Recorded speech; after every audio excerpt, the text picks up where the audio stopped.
Me diagnosticaron carcinoma ductal infiltrante de mama izquierda, ya supe mi conflicto, mi hijo mayor lo asesinaron, lo perdí. ¿Qué hago ahora? El seno duele mucho, la espalda, el brazo. Bueno, quiero que primero entiendas algo muy importante. Lo que estás viviendo no empezó en la mama, empezó en un dolor profundamente humano, en una separación brutal, en una separación inesperada, en una pérdida que para una madre es probablemente una de las experiencias más fuertes, más horribles que puede atravesar, digamos, un ser humano. Y el hecho de que hayas podido identificar que el conflicto apareció después de esa gran pérdida, de esa gran separación con tu hijo mayor, ya es un paso muy grande de toma de conciencia, porque muchas veces las personas viven el síntoma sin poder asociarlo o relacionarlo con aquello que las destruyó emocionalmente. Entonces, ahora bien, lo que sigue no es solamente entender intelectualmente lo que pasó, sino aprender a atravesar ese proceso, ese duelo de una manera diferente, porque tu cuerpo no se enfermó para atacarte, sino que intentó adaptarte a ese impacto biológico extremadamente doloroso. Entonces, esa mama izquierda, que está asociada biológicamente al vínculo hijo con la madre, en el caso de una mujer diestra, probablemente vivió ese dolor de separación de una forma muy intensa. Y ahora lo importante es poder comprender que el cuerpo entra en diferentes etapas biológicas, donde muchas veces, mientras la persona está viviendo el conflicto, permanece en un estado de tensión constante, de angustia, de hiperalerta. Muchas veces cuando estás en esa etapa de supervivencia o viviendo el conflicto, hay pérdida de memoria a corto plazo, desconexión, hiposensibilidad, pero cuando lentamente empezás a resolver eso, entras en una fase de reparación y ahí aparecen los síntomas que quizás te pueden asustar, pero que forman parte del proceso reparativo. Entonces vas a sentir que la mama empieza a aumentar su volumen, puede inflamarse, puede doler, puede ponerse un poco más pesada, vas a sentir mucha picazón, escozor, jalones, pinchazos, piquetes, escozor, sensibilidad, porque la reparación es edematosa, es inflamatoria, y el cuerpo lleva líquido, sangre y nutrientes porque intenta reparar ese tejido. Entonces, después de muchas veces aparece una etapa que llamamos la epicrisis, donde el cuerpo busca sacar o remover el edema que se acumuló, y después de esa epicrisis llega una fase que es más cicatrizante, es más reconstitutiva, donde pueden, digamos, quedar, por ejemplo, el pezón se puede retraer, se puede invertir, van a aparecer microcalcificaciones ductales como final del proceso biológico reparativo, y la mama, pasada la epicrisis, puede empezar a encogerse y a reducir su tamaño. Pero lo más importante no es solamente observar el síntoma o la parte física, sino poder evitar recaer permanentemente en el mismo impacto que viviste.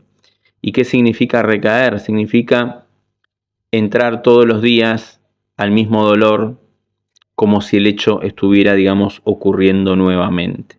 ¿Sí? Que lo revivas todos los días. Después tenemos que tener en cuenta los rieles, que son justamente todos esos estímulos, todas esas memorias sensoriales que te conectan a ese DHS original.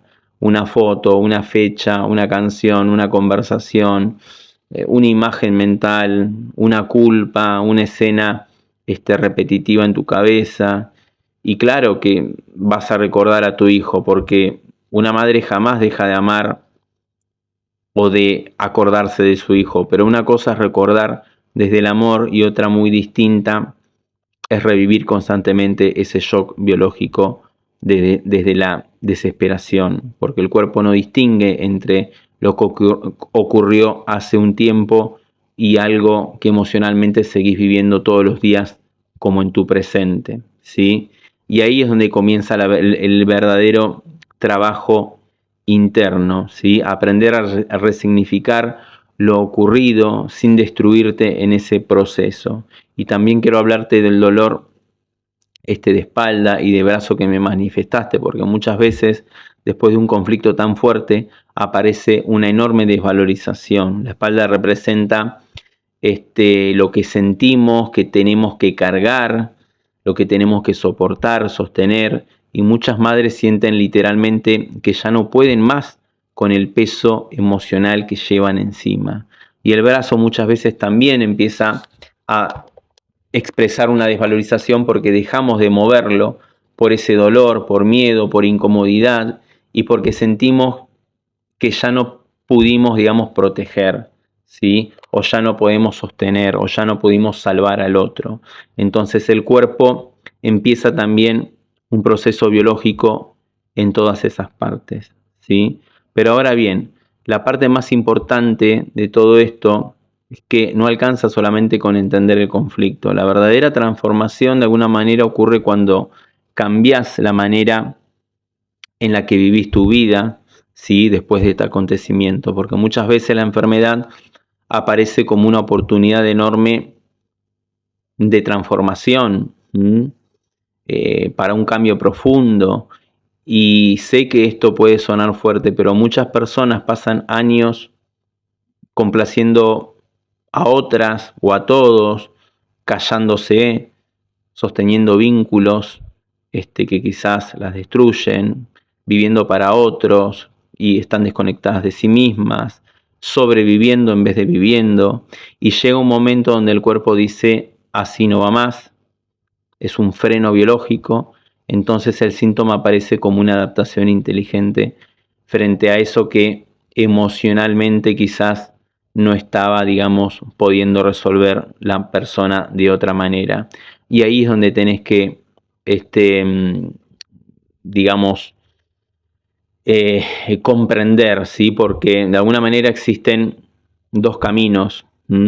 Vivir todo esto desde el miedo, desde la culpa, desde la destrucción, o utilizar esta experiencia que te tocó vivir para reconstruirte de una manera bastante profunda. Y empezar a preguntarte qué necesitas vos hoy en día, qué cosas ya no querés seguir sosteniendo, qué emociones te hacen sentir toda esta experiencia que te tocó vivir, cuánto dolor guardaste en silencio y durante cuánto tiempo, porque sanar no significa solamente sacar un síntoma, sanar muchas veces significa aprender a vivir de una manera que ya no obligue al cuerpo a enfermarse para tener que adaptarse. Y para atravesar ese duelo necesitas darte el permiso para llorar lo que tengas que llorar, sin destruirte, hablar de tu hijo desde el amor, no solamente desde el trauma, buscar espacios terapéuticos donde puedas expresar lo que sentís, caminar, respirar, tomar aire, volver lentamente a conectar con momentos de calma, evitar aislarte completamente, permitirte recibir ayuda, abrazar a las personas que todavía están con vos. Y muchas veces las madres sienten mucha culpa por volver, digamos, a reírse, por volver a vivir, como si eso significara de alguna manera olvidar al hijo que partió.